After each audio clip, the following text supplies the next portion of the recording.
Looks like we don't have to worry about the U.S. men's basketball team who crushed Argentina in the quarterfinals. I knew it. The signs were there that they're good. I mean, for one, Kevin Durant's still playing there, and he only sticks with winners.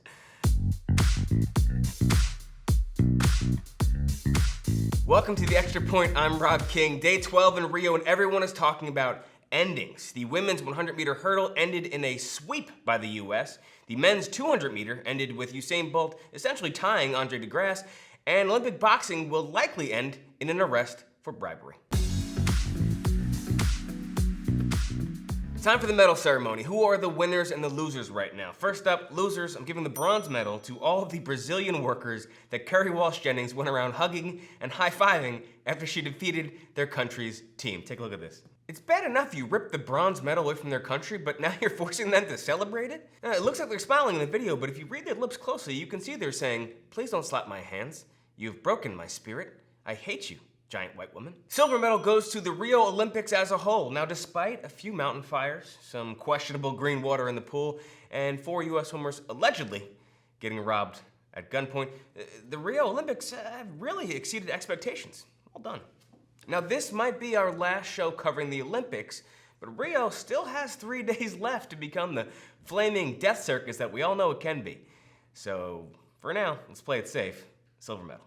Gold medal goes to the Ryan Lochte robbery story. Now, it's never a good thing to get robbed, but this story has given us a world-class conspiracy.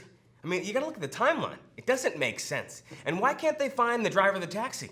Maybe he was part of the robbery. Maybe he just wants to maintain his anonymity, or maybe he never existed in the first place. Ghost taxi.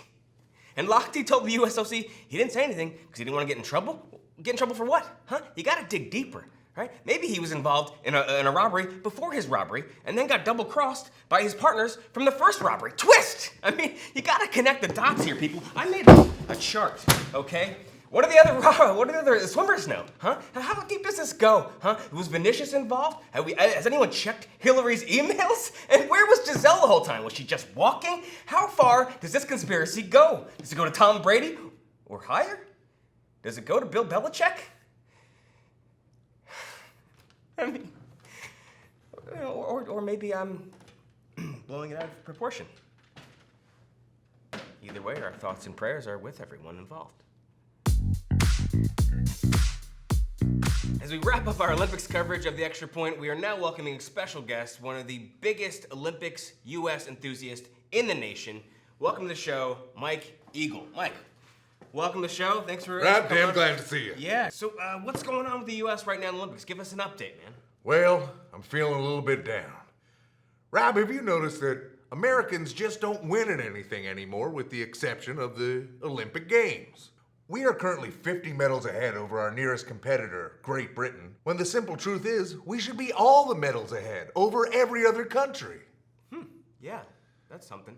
Now take a sport like ping pong. What is that, ping pong? Some kind of Pokemon? What you need to do is give it an American name, and then we're gonna dominate. Something like Slap Lords or Hyper Tennis. You know, it has an American name. It's called table tennis already, so. I just can't help but feeling if the International Olympic Committee maybe was a little more receptive to creating new Olympic events out of things that Americans are already good at, then we could succeed in all the ways that America deserves to succeed.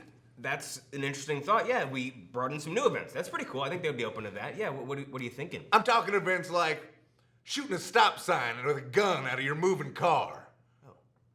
Buffet preparation and management. Air guitar. Eating, fucking, fighting. Wow. Oh, well, that's... Deck staining. Sauce dipping. Pogs. Returning products for cash, not store credit. I'm looking at you, Home Depot. Debt accumulation. Fencing. That fencing actually is one already, so. No, I'm talking about using chicken wire around the edge of the yard. Of course you are. Turning TV shows into movies and movies into TV shows.